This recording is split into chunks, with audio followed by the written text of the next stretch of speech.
انسان کی زندگی میں جو چیزیں اسے بہت زیادہ نقصان دیتی ہیں اور بہت پیچھے چھوڑ دیتی ہیں، دنیاوی معاملات سے لے کر روحانی، اخلاقی، قلبی اور قرب الہی کے معاملات تک کو جو چیزیں نقصان پہنچاتی ہیں، ان میں ایک بڑی چیز غفلت ہے۔ ایک لفظ ہوتا ہے جو ہمیں اکثر سننے کو ملتا ہے کہ آپ کی توجہ نہیں ہے۔ یہ ڈھیر سارے لوگوں کا مطالبہ ہوتا ہے، اہل خانہ بھی مطالبہ کرتے ہیں، کئی موقع پر والدین بھی مطالبہ کرتے ہیں، غرباء بھی مطالبہ کرتے ہیں کہ امیروں کی ہماری طرف توجہ نہیں ہے۔ اور یہ بڑی لازمی سی بات ہے کہ کسی چیز پر جب توجہ رہتی ہے تو وہ چیز بہتر ہو جاتی ہے، اور جب عدم توجہی کا لوگ مظاہرہ کرتے ہیں تو وہ معاملہ خراب ہو جاتا ہے۔ یہ جو عدم توجہ ہے اسی کو غفلت کہتے ہیں، اور جب انسان کے مزاج پر غفلت طاری ہوتی ہے اور غفلت اس پر پوری طرح غلبہ کر لیتی ہے تو پھر اس کی زرخیز زمین کو وہ بنجر کرتی ہے۔ غفلت انسانی دل کے لیے بڑی نقصان دہ چیز ہے اور انتہائی تکلیف اور ضرر کا باعث ہے۔ دلوں پر جو قحط نازل ہوتا ہے، قحط، ویران ہو جاتے ہیں دل، اور جو دلوں پر خشکی نازل ہوتی ہے کہ طبیعتیں خشک ہو جاتی ہیں، یہ غفلت کی وجہ سے ہوتی ہے۔ جو لوگ غافل ہو جاتے ہیں نا، اپنے معاملات کا دھیان نہیں رکھتے، دیکھیں نا، آپ کو کھانا کھاتے بھی غافل نہیں ہونا چاہیے۔ اگر کھانا بھی غیر معتدل کھا لیا جائے تو وہ انسان کی طبیعت کے لیے باعث ضرر بن جاتا ہے، نقصان کا باعث بنتا ہے۔ بات کرتے ہوئے بھی غافل نہیں ہونا چاہیے، کئی دفعہ جملے ایسے نکل جاتے ہیں جو انسان کے لیے پھر شرمندگی کا باعث بنتے ہیں۔ انسان کو غافل ہو کر کوئی کام نہیں کرنا چاہیے، غافل ہو کر، مدہوش اور بے ہوش ہو کر نہیں۔ غفلت دل کو ویران کرتی ہے، طبیعت میں خشکی لاتی ہے۔ غافل کبھی نہ بنے۔ قرآن مجید فرقان حمید نے ارشاد فرمایا کہ اقترب للناس حسابہم، فرمایا لوگوں کے حساب کا وقت قریب آ گیا۔ وَهُمْ فِي غَفْلَةٍ مُعْرِضُونَ، اور وہ ابھی بھی غفلت میں منہ پھیرے ہوئے ہیں۔ ٹائم آ گیا حساب دینے کا، لیکن وہ بھی غافل ہیں۔ ہمارے جو زیادہ تر نقصان زندگی میں ہوئے ہیں وہ صرف ہماری غفلت کی وجہ سے ہوئے۔ ہم نے چیزوں پر توجہ نہیں دی، چیزیں گڑبڑ ہو گئیں۔ جس آدمی نے پھول لگائے ہوں، پھل لگائے ہوں، کھیتی لگائی ہو، وہ دانہ ڈال کے پانی دے کے فارغ نہیں ہو سکتا، اسے توجہ کرنی پڑتی ہے۔ اور کسی نے کہا تھا مالی جیندے ہون تو پھر بوٹے سوکھدے نہیں۔ اگر موجود ہونا ان کو سینچنے والا، رکھوالی کرنے والا، تو پھر ان کی جڑیں کبھی خشک نہیں ہوا کرتی۔ ہماری جو غفلتیں یہ بڑی ضرر کا باعث ہے، نقصان کا باعث، اور مجبوری معاف ہوتی ہے، غفلت معاف نہیں ہوتی۔ اسکول میں پڑھتے تھے، مدرسے میں پڑھتے تھے، تو ایک مجبوری ہو گئی جی، خدا نخواستہ گھر میں کوئی پریشانی ہو گئی تو اساتذہ اس پر سزا نہیں دیتے۔ کوئی خوشی کا موقع ہے گھر میں، فیملی میں کسی کی شادی ہے، اساتذہ اس پر سزا نہیں دیتے۔ لیکن اگر کبھی پتہ چلتا تھا نا کہ یہ گھر سے تو آیا تھا لیکن مدرسے نہیں آیا، یہ اسکول نہیں آیا، رستے میں غافل ہو گیا، تو یہ بات خوفناک تھی۔ یہ قابل سزا جرم تھا کہ تو غافل ہو گیا اپنی پڑھائی سے، تو گھر سے آیا اور یہاں نہیں آیا۔ غفلت قابل سزا ہوتی ہے، مجبوری کی معافی ہوتی ہے۔ ہمارا آج کا جو مسئلہ ہے وہ غفلت کا ہے۔ ڈھیر سارے لوگ ہیں، سمجھدار بھی ہیں، سیانے بھی ہیں، معاملہ فہم بھی ہیں، باشعور بھی ہیں، تعلیم کی ڈگریاں بھی رکھتے ہیں، لیکن اگر ان کی زندگیوں کی تکلیفوں کو دیکھا جائے اور بے آباد روح کو دیکھا جائے اور سجدوں سے ان کی دوری کو دیکھا جائے تو ایک ہی بات سمجھ میں آتی ہے کہ پتہ سارا ہے لیکن لے ڈوبی ہے غفلت، توجہ نہیں کی۔ لائق بچہ بھی نالائق ترین زندگی گزارتا ہے، اس لیے کہ اس کے لائق ہونے کے ساتھ ساتھ اس کا توجہ کرنا بھی تو ضروری ہے نا۔ میرے لائق کا کیا فائدہ اگر وہ محنتی نہیں، اگر وہ توجہ ہی نہیں کرتا، اپنا سبق دھیان سے سنتا پڑھتا ہی نہیں، تو جتنا مرضی لائق ہو پیچھے رہ جائے گا۔ اور کئی نالائق ہوتے ہیں، رٹا لگا کے پاس ہوتے ہیں، پر چلو رٹا تو لگاتے ہیں نا، محنت تو کرتے ہیں نا، جدوجہد تو کرتے ہیں۔ کئی نالائق جدوجہد کے باعث آگے گزر جاتے ہیں، اور کوئی اسی چکر میں رہ جاتے ہیں، میں بڑا لائق ہوں، کل پڑھ لوں گا، پرسوں پڑھ لوں گا، ہفتہ تیاری کر کے پاس ہو جاؤں گا۔ اپنی زندگی سے غفلت کا پردہ اٹھائیں، اور غفلت اس کے لیے فیصلہ کرنے کی ضرورت ہوتی ہے، پلاننگ کرنے کی نہیں، فیصلہ کرنے کی ضرورت ہوتی ہے کہ میں نے اب غفلت کرنی۔ ہم نہ جب بھی کوئی پروگرام بناتے ہیں تو منصوبہ بندی شروع کریں، منصوبہ بندی نہ کریں، فیصلہ کریں، کہیں کہ میں نے غافل نہیں ہونا۔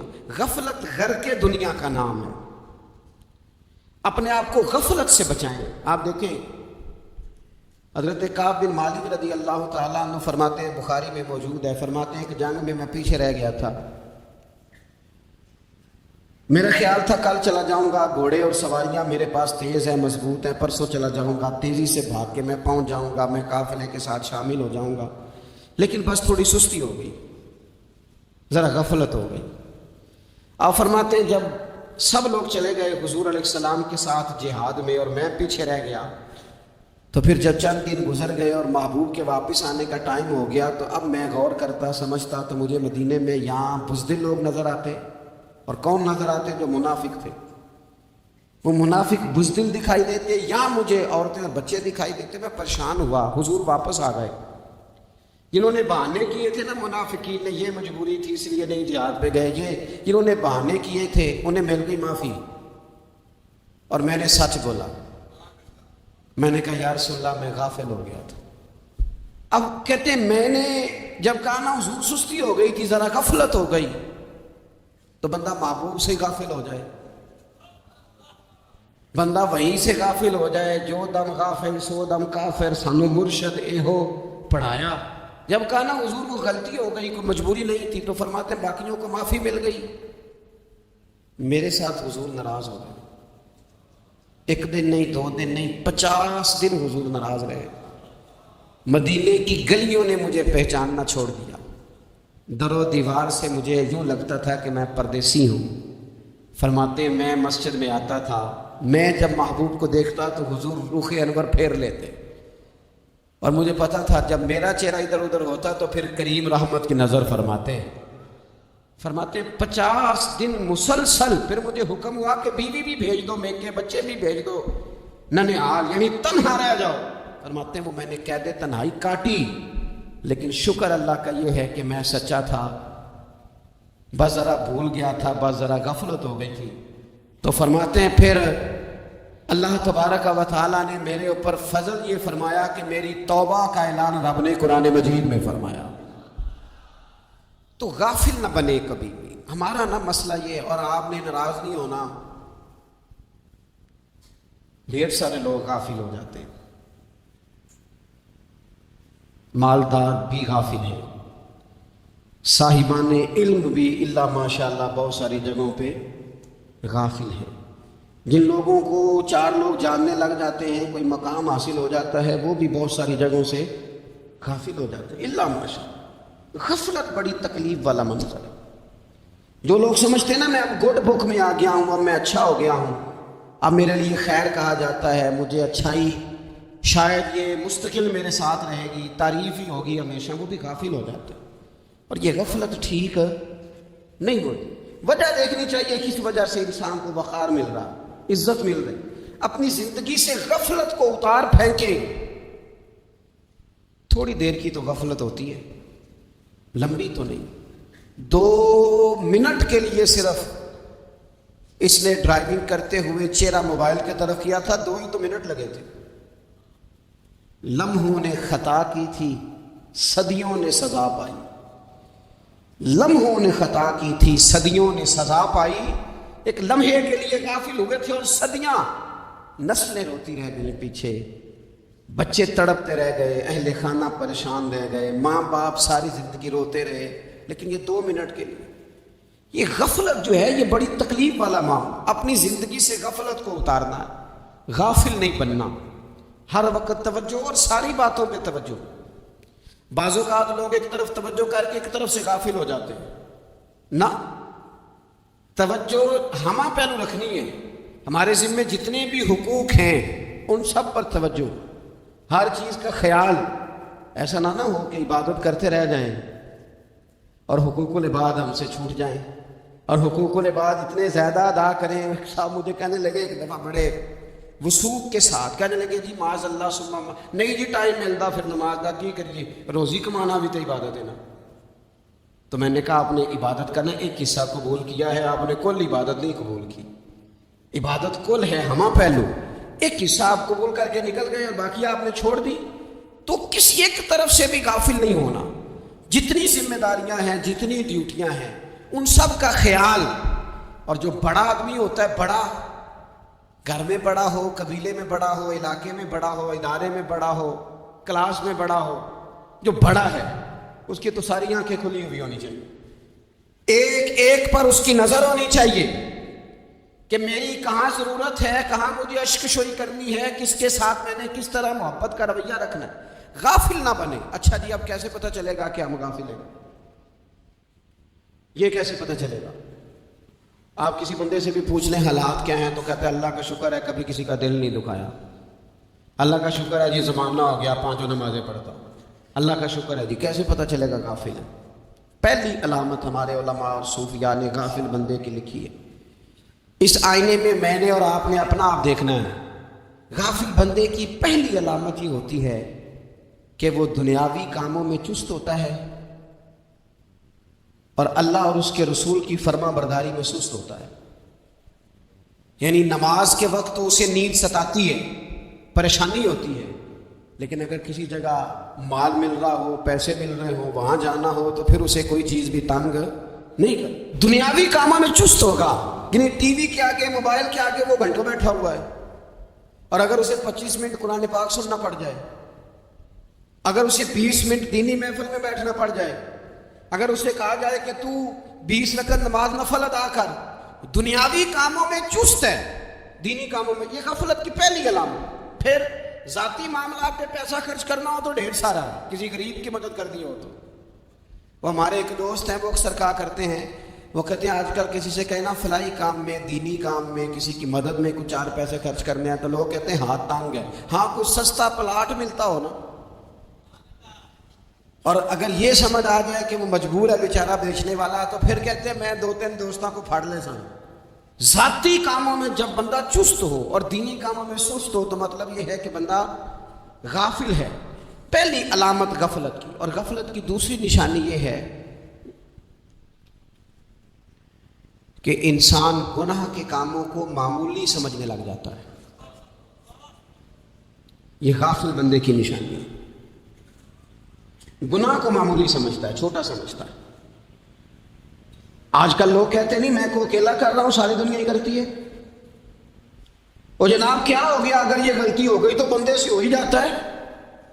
گناہ کو معمولی سمجھنا، چھوٹا سمجھنا اور کہنا پھر کیا ہو گیا ہے، انسان سے غلطی ہو جاتی ہے.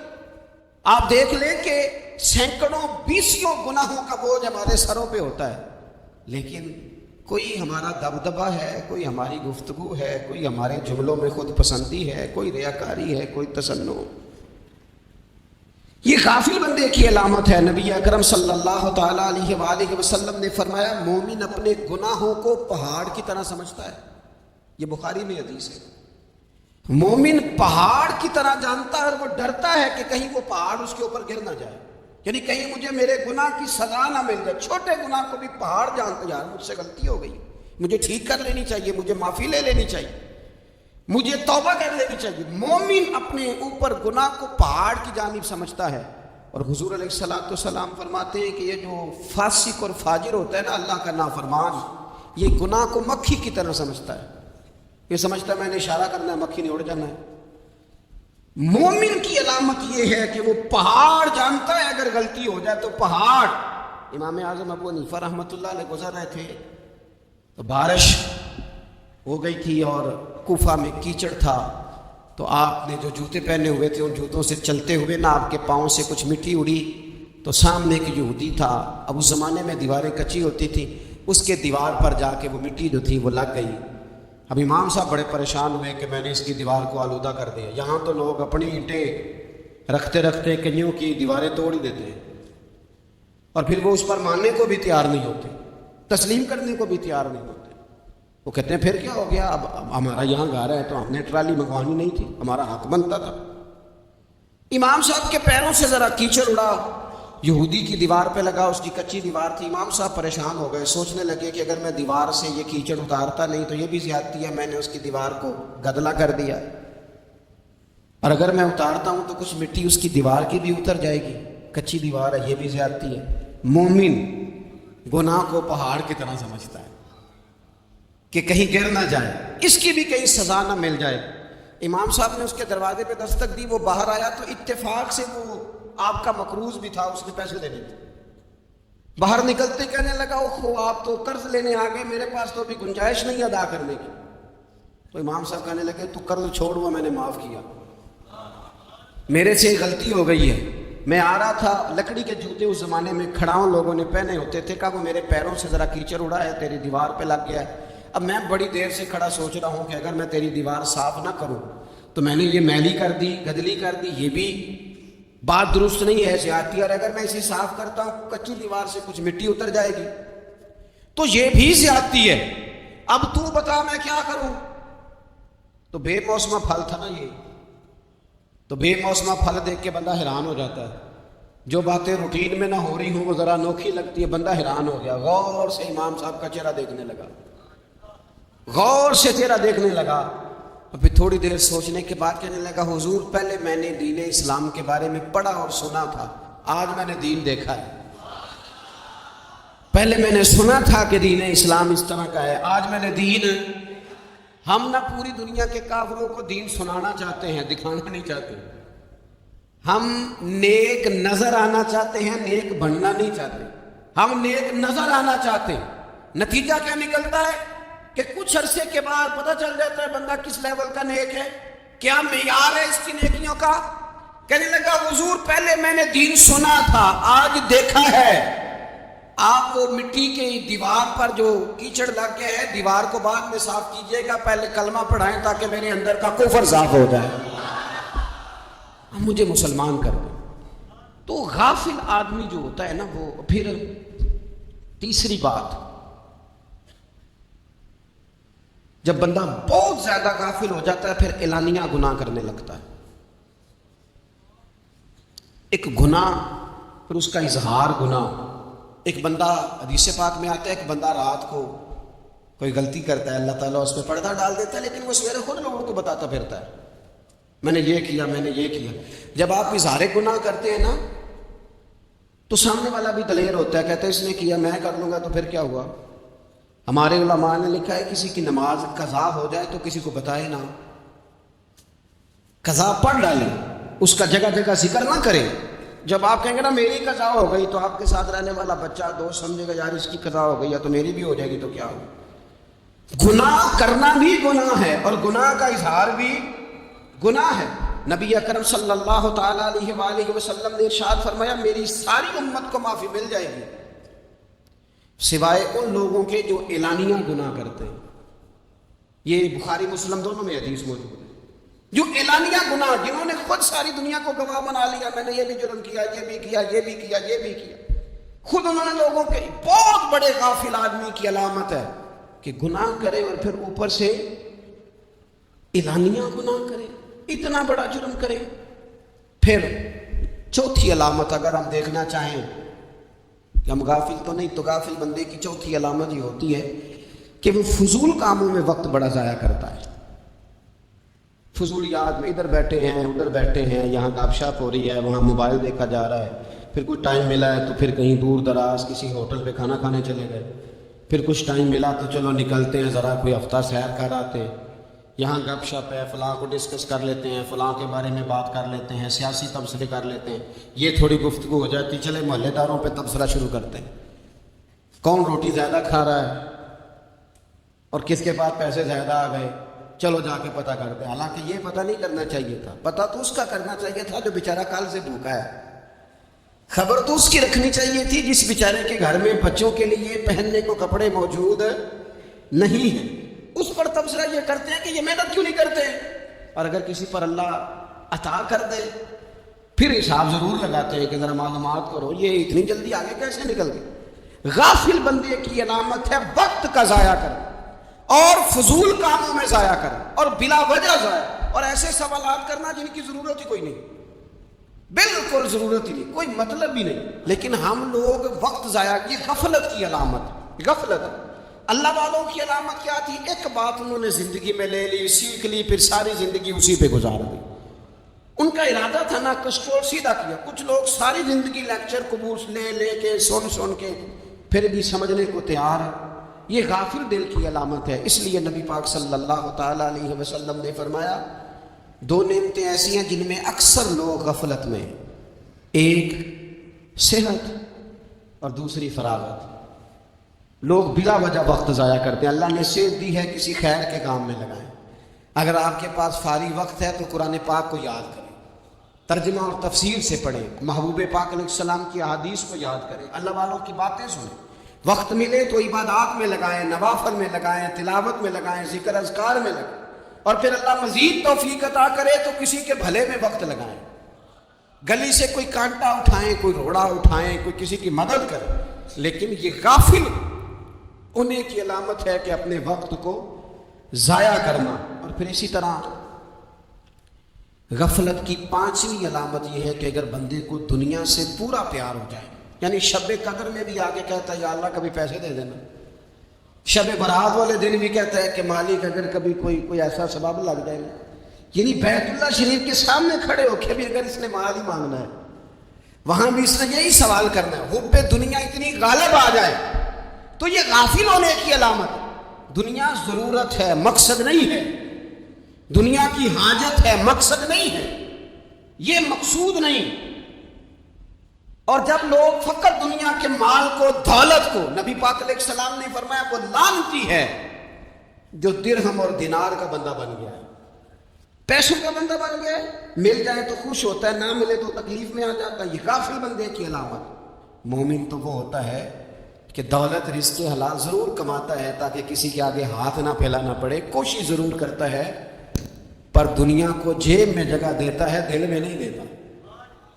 اس کی جگہ جہاں ہے اسے وہاں رکھتا ہے، اسے دل میں جگہ، دل تو ایک ہے، اس میں رب رسول کو بسائیں گے یا کسی اور کو بسائیں گے؟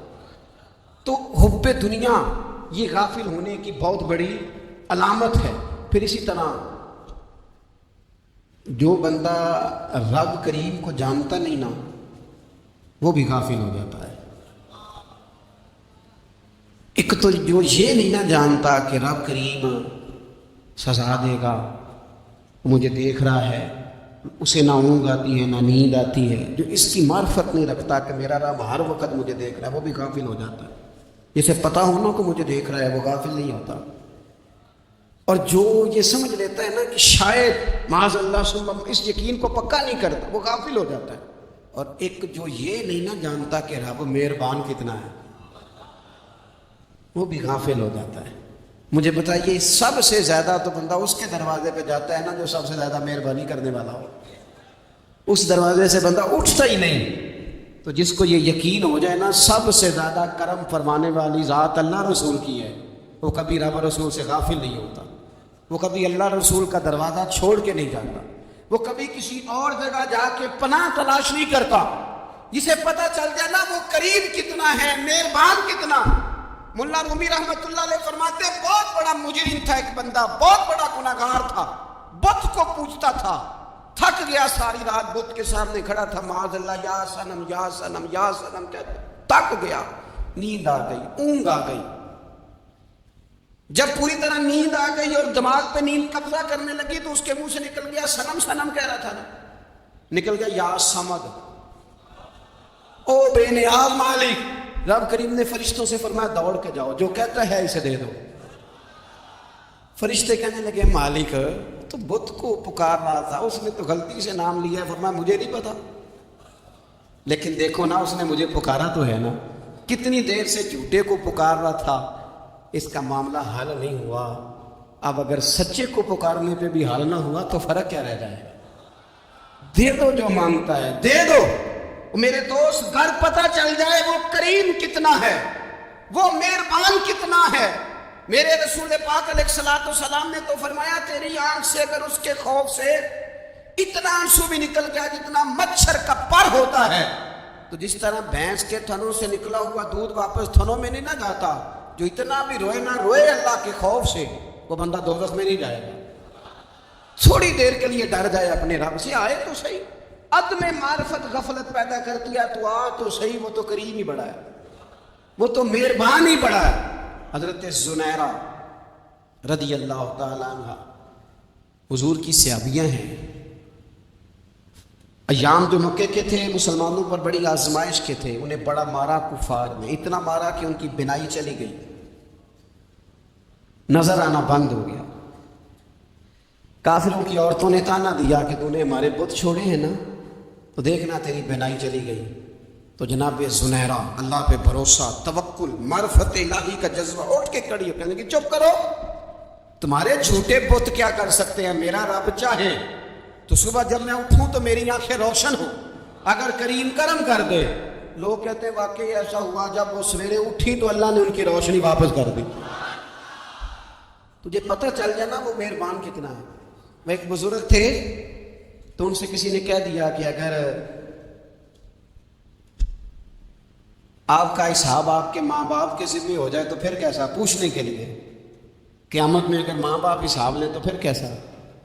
تو بڑے سیانے لوگ تھے جو دل والے تھے، کہنے لگے نہیں، رب کریم ہی ٹھیک ہے، اس لیے کہ وہ ماں باپ سے کہیں بڑھ کر پیار کرنے والا ہے۔ اگر یہ معرفت مل جائے وہ کریم کتنا ہے۔ اور جب بندہ پوری طرح اس کی بارگاہ میں آ کے تڑپ جاتا ہے نا، مولا میں جاؤں کدھر، تیرا دروازہ چھوڑ کے جاؤں کدھر۔ اقبال کہتے ہیں وہ ایک سجدہ جسے تو گراں سمجھتا ہے، 1000 سجدوں سے دیتا ہے آدمی کو نجات۔ تجھے جگہ جگہ جھکنا نہیں پڑے گا اگر تو صحیح معنوں میں اپنے رب کی بارگاہ میں جھک جائے۔ تو میرے عزیز کوشش کریں کہ اس کی معرفت، اس کا کرم، اس کی عطا اور اللہ تبارک و تعالیٰ کے حاضر و ناظر ہونے پر عین الیقین، حق الیقین حاصل کریں۔ اور پھر 8ویں بات یہ ہے کہ غافل لوگوں کی صحبت بھی بندے کو غافل کر دیتی ہے۔ غافلوں کی صحبت میں نہ بیٹھیں، ان کی صحبت میں بیٹھیں، ان کے پاس بیٹھنے سے دل میں رب رسول کی محبت پیدا ہوتی ہے۔ غافلوں سے بچیں۔ چنگیاں دے لڑ لگی ساں تے چولی چ پھل پئے، تے جدوں میں پیڑیاں دے سنگ رل گئی تے میرے اگلے بھی ڈل گئے۔ برے آدمی کی صحبت بندے کو غافل کر دیتی۔ غافلوں کی صحبت میں کبھی نہ بیٹھے، کبھی نہیں۔ غافل آدمی آپ کو غافل کر دے گا۔ میرے نبی پاک علیہ الصلوۃ والسلام نے فرمایا انسان اپنے دوست کے مذہب پر ہوتا ہے۔ یہ بہت بڑے لفظ ہیں۔ فرمایا المرء علی دین خلیلہ، انسان اپنے دوست کے مذہب پر ہوتا ہے۔ تو دیکھ تو نے دوست کس کو بنایا، جو تیرے دوست کا مذہب ہوگا وہی تیرا ہو جائے گا۔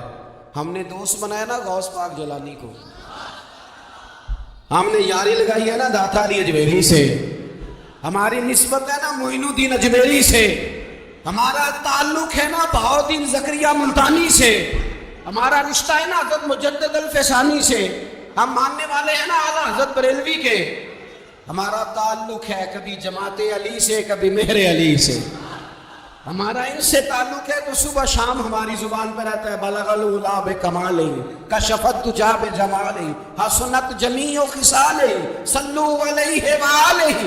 ان سے تعلق جڑا ہے نا تو کئی دفعہ تنہائیاں تڑپا دیتی ہیں اور تڑپ کے کہتے ہیں اج سکھ متران دی ودیری ہے، اج سکھ متران دی، سکھ کہتے ہیں اڈیق کو، متر کہتے ہیں محبوب کو، اج سکھ متران دی ودھیری ہے۔ ایک کیوں دلڑی اداس گھنیری ہے، لوں لوں وچ شوق چنگیری ہے، اج نینا لائیاں کیوں جھڑیاں، سبحان اللہ سبحان اللہ سبحان اللہ۔ پہلے کہتے ہیں سکھ متران دی ودھیری ہے یعنی اداس ہو، پھر حضور کے جلووں پہ نظر کرتے ہیں، کہتے ہیں سبحان اللہ سبحان اللہ، ماں اجمل کا، ماں احسن کا، ماں اکمل کا، اور پھر فوراً کہنے لگے او کتھے مہر علی، او کتھے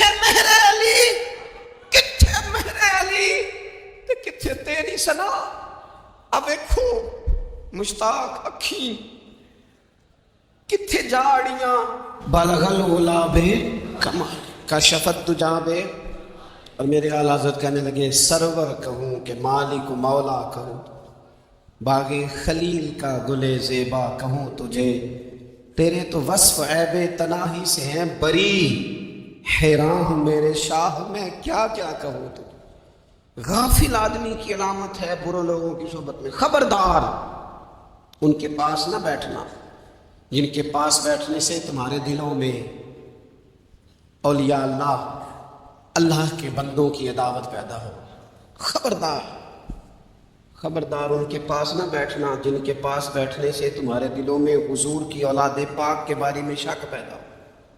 خبردار اس شخص کے پاس نہ بیٹھنا جو امام حسین ابن علی کے بارے میں کوئی کمزور بات کرتا ہو، بچنا. خبردار اس سے بچنا جو حضور کے صحابہ کے بارے میں بات کرے، بچنا اس سے. جو سیدنا ابو بکر صدیق کے بارے میں دیکھو کیا مقدر ہے صدیق و فاروق کے، جن کے گھر ہی رحمتوں کے خزینے میں. بھلا کیا کہا نبی پاک؟ حضور نے فرمایا میرے اوپر جس نے نیکی کی تھی بدلہ دے دیا ہے. یہ جو میرے ابو بکر صدیق ہے نا، ان کو میں اللہ کی بارگاہ میں لے جاؤں گا، کہوں گا مالک تو ہی بدلہ عطا فرما. ایک ہاتھ میں جناب صدیق کا ہاتھ پکڑا، ایک میں حضرت عمر کا ہاتھ پکڑا، اور حضور مسجد نبوی سے باہر آ رہے ہیں. دیکھنے والے کی زبان سے بے ساختہ سبحان اللہ نکل گیا. کیا شان ہے، کیا مقدر ہے. تو حضور علیہ السلام رک گئے، روک کے فرمایا تو حیران ہو رہا ہے نا، تو حیران ہو رہا ہے نا کہ میں نے ایک ہاتھ میں ابو بکر کو پکڑا ہے، کہ میں عمر کو پکڑا ہے. فرمایا قیامت میں جب میری قبر کھلے گی تو میں اسی طرح قبر سے نکلوں گا، اس طرح میدان محشر میں آؤں گا. خبردار حضور وفاداروں کے وفادار رہنا، ان کے وفادار رہنا، ان کے وفادار رہنا. بڑا عجیب دور آیا ہے. ہم نے یہ دور دیکھا ہے کہ لوگ حضور کے صحابہ کے بارے میں بھی بات کریں گے. اب نبی پاک کی اولاد پاک کے بارے کو بھی ڈسکس کیا جائے گا. اپنا منہ تو دیکھ، اپنی حیثیت دیکھ، اور پھر وہ بندے دیکھ جن کو اللہ نے چن کے اپنے محبوب کی غلامی کے لیے حضور کے قریب بٹھایا.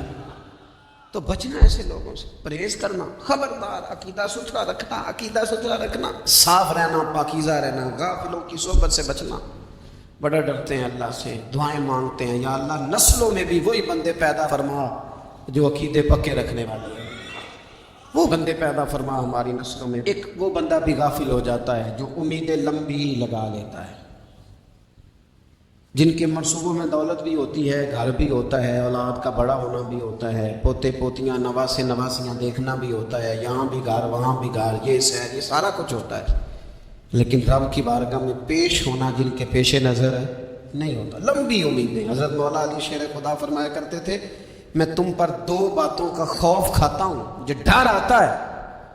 ایک یہ کہ تم خواہش کی پیروی کرو گے، جو نفس کی خواہش ہوگی اس کے پیچھے لگ جاؤ گے، اور ایک تم لمبی لمبی امیدیں باندھو گے، اتنے سال جینا ہے، اتنے 100 سال جینا ہے، یہ کرنا ہے، وہ کرنا ہے.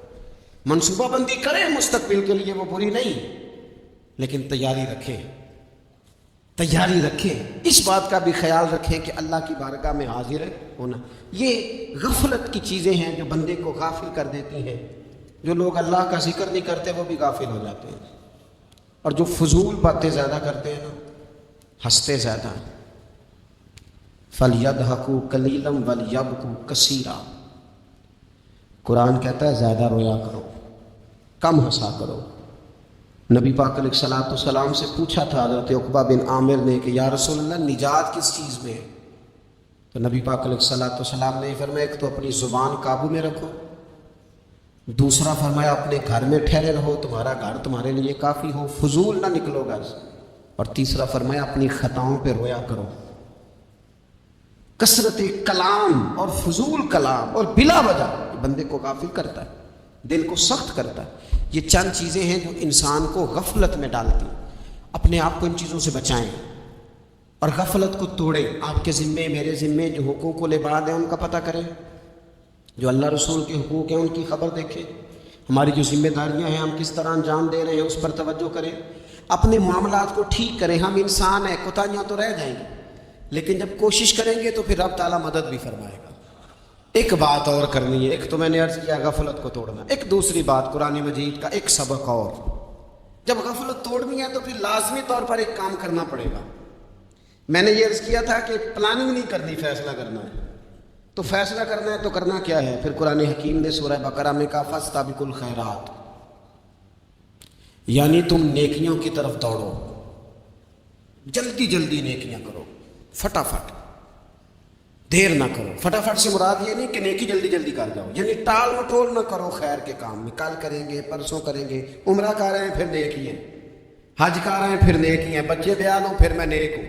یہ تھوڑا سا یہ کام ٹال مٹ، فاستبقوا الخیرات، نیکیوں کی طرف دوڑو، جلدی کرو، بھاگو. نبی پاک صلی اللہ تعالی علیہ وسلم نے فرمایا 5 چیزوں سے پہلے غنیمت جانو. حضور علیہ الصلوۃ والسلام فرمانے لگے ایک تو تم جوانی کو نہ بڑھاپا آنے سے پہلے غنیمت سمجھ لو. نبی کریم صلی اللہ تعالی علیہ وآلہ وسلم ارشاد فرمانے لگے کہ اپنی صحت کو غنیمت جان لو بیماری آنے سے پہلے. پھر حضور علیہ الصلوۃ والسلام فرمانے لگے اگر اللہ نے تمہیں مال دیا ہے، وسعت دی ہے، تو نیکی کر لو، خرچ کر لو اللہ کے راستے. خدا نہ خواستہ تم پر غریبی آ جائے. اور پھر حضور سید عالم صلی اللہ تعالی علیہ وسلم فرمانے لگے اگر تمہیں اللہ نے کچھ فراغت دی ہے، بہت زیادہ مصروف نہیں ہو، تو غنیمت جان لو، جلدی سے نیکی کر لو قبل اس کے کہ تم مشغول ہو جاؤ. اور 5ویں بات حضور نے بیان کی، فرمایا زندگی کو غنیمت جانو، موت آنے سے پہلے جلدی سے نیکی کر لو. نیکی کے لیے ساری زندگی منصوبہ بندی نہ کرتے رہو. نیکی کے لیے دیکھو نا، ہماری زندگی میں یہاں دنیا میں رہ کے چند منٹوں میں وہ نیکی کی جا سکتی ہے جو قیامت کے بعد صدیوں کا ہمارا فائدہ کرے گی، صدیوں کا فائدہ کرے. کرتے نہیں، پلاننگ کر رہے ہیں، منصوبہ بندی کر رہے ہیں، بس تیاری کر رہے ہیں، بس حضرت آپ دعا کر دیں، اللہ تعالیٰ دعائیں بھی قبول فرمانے والا ہے. لیکن جو نیکی نصیب ہوتی ہے اسے جلدی سے کر گزرے، اسے فٹافٹ کریں. میں ایک گاؤں میں گیا، اب تو خیر وہ دور نہیں رہا، یہ 10-15 سال 20 سال پہلے نا جو نوجوانوں کی مصروفیات ہوتی تھی ان میں سے ایک مصروفیت یہ ہوتی تھی کہ گندم لے کے چکی پہ جانا، آٹا پسوا کے لانا. یہ ایک بڑی، چونکہ سبھی گھروں کے اندر سال کے لیے گندم سٹاک کر لی جاتی تھی، تو گندم لے کے جانا یہ ایک ڈیوٹی ہوتی تھی. ایک نوجوان ایک گاؤں میں، اس کی مجھے تعریف سننے کو ملی. ایک بوڑھی اماں کہنے لگی یہ تو بڑا نصیبان ہے، سارے نے آٹا پیا لے ہوگا. اور آتے جاتے پوچھ لیتا ہے کہ اماں، کوئی کہنے لگی میرے بچے باہر ہوتے ہیں، یہ مجھے دوائی بھی لا دیتا ہے شوگر کی، میں مریضاں ہوں. یعنی خیر جتنی ہو سکے جتنی. میرے ایک سنگی ہیں تو سڑک پہ کوئی بندہ کھڑا ہوتا ہے نا، اللہ تعالیٰ انہیں سلامت رکھے، بندہ کھڑا ہوتا ہے تو کہتے ہیں میں اس سے پوچھ لیتا ہوں بابا جی کدھر جانا ہے، فلانی جگہ جانا ہے، تو کہتے ہیں میں موٹر سائیکل پہ بٹھا لیتا ہوں. بندہ دیکھ کے مجھے سمجھ آ جاتی ہے ضرورت مند ہے، کوئی چور نہیں، کوئی ڈاکو نہیں، ضرورت مند. میں اسے منزل تک نیکی جتنی میسر آئے، جس حد تک میسر آئے. کیا کہا ہمارے نبی پاک علیہ السلام؟ حضور نے ہم سے فرمایا کچھ نہ ہو سکے تو بات ہی مسکرا کے کر لینا، اس پر ہی اللہ صدقے کا ثواب عطا کرے. فاستبقوا الخیرات، جلدی سے نیکی کر لو. اپنے نامہ اعمال میں روز نیکیاں جمع کرو، کوئی نہ کوئی خیر کا کام روز کرو اور جلدی سے کرو. صحیح مسلم میں حدیث ہے، نبی پاک صلی اللہ تعالی علیہ وسلم فرمانے لگے جلدی جلدی نیکی کے کام کر لو ان فتنوں سے پہلے جو اندھیری رات کے حصوں کی طرح فتنے ہوں گے. فرمایا اس وقت حال یہ ہوگا کہ آدمی صبح مومن ہوگا، شام کو کافر ہو جائے گا، شام کو مومن ہوگا تو صبح کافر ہو جائے گا. اور فرمایا لوگ دنیا کے بدلے اپنا دین تک بیچ ڈالیں گے. معاذ اللہ جھوٹی قسمیں نہیں کھائی جاتی، جھوٹا قرآن مجید میں لوگ اٹھا لیتے. لوگ دنیا کے لیے دین بیچ ڈالیں گے. اس سے پہلے جب فتنے اتنے زیادہ ہو جائیں، اس سے پہلے نیکی کر لو، کوئی خیر کا کام کر لو، جلدی سے کچھ ایسا کر لو. حضرت عقبہ بن حارث رضی اللہ تعالیٰ عنہ فرماتے ہیں یہ دیکھیں ہمارے نبی پاک علیہ السلام کی سیرت کیا ہے، حضور کا اسوہ کیا ہے، نبی پاک علیہ السلام ہماری تربیت کس طرح کرتے. حضرت عقبہ بن حارث رضی اللہ تعالیٰ عنہ کہتے ہیں ہم نے نبی پاک علیہ السلام کے ساتھ عصر کی نماز پڑھی، یہ صحیح بخاری میں موجود ہے. فرماتے حضور سلام پھیرتے ہی فوراً اٹھ کے گھر تشریف لے گئے. یہ ہمارے لیے نا انوکھی بات تھی، غیر متوقع تھی، پہلے کبھی ایسا ہوا نہیں۔ سلام پھیرا نماز کا، حضور جلدی سے تشریف لے گئے۔ اب ہم حیران تھے اور حیرت انگیز طور پر حیران تھے کہ کریم اتنی جلدی تشریف لے گئے۔ تھوڑی دیر ہوئی حضور واپس آ گئے تو محبوب پاک علیہ السلام فرمانے لگے گھر میں نا ایک چھوٹی سی ڈلی، ایک چھوٹا سا ٹکڑا سونے کا پڑا تھا، مال آیا تھا سارا صدقہ کر دیا، وہ تھوڑا سا پڑا تھا، اچانک مجھے یاد آیا وہ تو پڑا رہ گیا۔ تو حضور فرمانے لگے میں نے کہا کہیں ایسا نہ ہو جائے کہ ساری رات گزر جائے وہ میرے گھر میں پڑا ہی رہ جائے، میں جلدی سے جا کے اسے خیرات کر دوں۔ میں نے خیرات کیا، پھر میں واپس آ گیا ہوں، جلدی سے نیکی، جلدی سے نیکی کر لی جائے۔ ہم بڑا انتظار کر رہے ہیں، بڑا لمبا ہمارا پروگرام ہے، ہمارے پاس ٹائم ہی بڑا ہے، کسی نے کان میں کہہ دیا ہے تیرے پاس بڑا وقت ہے، ابھی تو بڑی عمر پڑی ہے، ابھی تو جناب اور میرے بھائی یہ لوگوں کے کہنے کی باتیں ہیں، پھر پتہ ہی نہیں چلتا حالات کس طرح کے ہو جاتے ہیں اور کیا معاملات انسان کے ساتھ درپیش ہوتے ہیں۔ جتنی خیر میسر آئے، جتنا بھلا میسر آئے، جتنی انسان کو توفیق ملے۔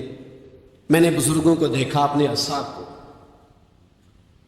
پہلے وہ خدام سے کہتے ہیں کہ میں سونے لگا ہوں اور پابند کرتے لوگوں کو کہ فلاں وقت، بزرگوں کو میں نے دیکھا اپنے کو پابند کرتے لوگوں کو کہ فلاں وقت میں موجود ہوں گا، آنا، خود پابند فرماتے ہیں۔ اور پھر جب بیدار ہوتے نا تو سب سے پہلے خدام کو بلا کے پوچھتے کوئی مہمان تو نہیں آیا؟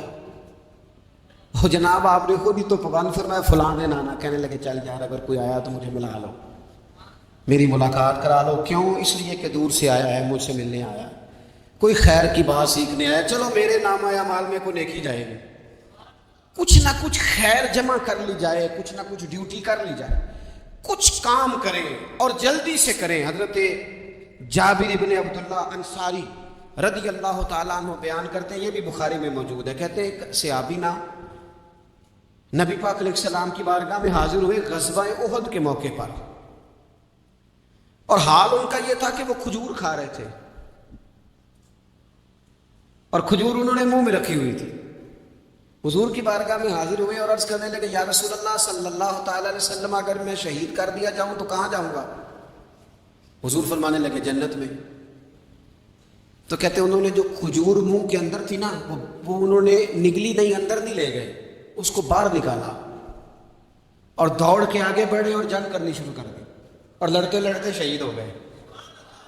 کیا سبق دیا انہوں نے؟ سبق یہ دیا کہ نیکی کرنے میں اتنی دیر بھی نہیں کرنی جتنی کھجور کھانے میں دیر لگتی ہے، جلدی سے نیکی کرنی ہے، فٹافٹ نیکی کرنی، اس کے اندر ٹال مٹول نہیں کرنا۔ اسی وقت انہوں نے کھجور باہر نکال دی، دوڑ کے انہوں نے حضرت انس بن نضر رضی اللہ تعالیٰ عنہ، حضرت انس بن مالک رضی اللہ تعالیٰ عنہ کے چچا ہیں، میدان احد میں نا احد پہاڑ کے قریب کھڑے تھے، لوگوں سے کہہ رہے تھے جلدی جلدی ادھر آؤ، وہ جنت جو انسان کو انتقال کے بعد نصیب ہوگی اور قیامت کے بعد نصیب ہوگی، فرماتے تھے مجھے تو ابھی احد پہاڑ کے اندر سے جنت کی خوشبو آ بھی رہی ہے، لہذا جلدی سے آؤ، ادھر دوڑو، جہاد کرو، آؤ کفار سے لڑے۔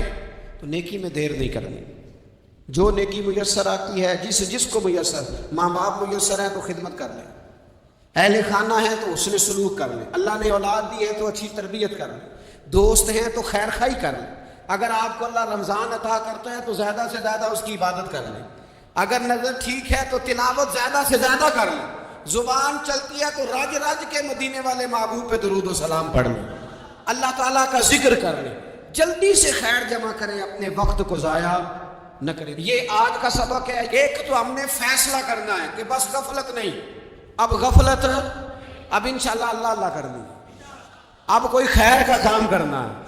میرے حضرت کا ایک جملہ کبھی نہیں بھولنا، فرمایا کرتے تھے زمین کے اوپر کام، نیچے جا کے آرام۔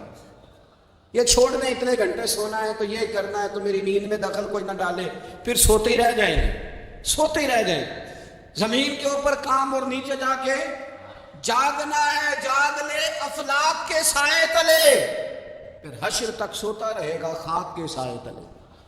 اب جاگ لے افلاک کے سائے کے نیچے، جاگ، کھول آنکھیں، ہر وقت کا سونا، ہر وقت سونا، ہر وقت جو اپنے آرام کی فکر کرنے سے نکل آئے اور اچھا کھانا اور اچھا پہننا اور بس اپنی مرضی کی زندگی من چاہے جینا، اس سے باہر آئے۔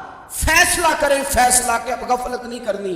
اگر اللہ نے کوئی صلاحیت دی ہے تو اسے دین کے کام پہ لگانا ہے, کوئی ڈیوٹی کرنی ہے, کوئی خدمت کرنی ہے. دیکھو خدمتیں ہو رہی ہیں, صدیق اکبر مال دے رہے ہیں, عثمان غنی مال دے رہے ہیں, مولا علی نے تلوار پکڑی ہے, میدان میں جا رہے ہیں, فاروق اعظم گلی گلی نگر نگر رسول اللہ کے دین کی پہرے داری کر رہے ہیں, حضرت جناب سیدنا سلمان فارسی ابو ذر غفاری حضور کی مسجد میں جھاڑو دے رہے ہیں, اور بلال حبشی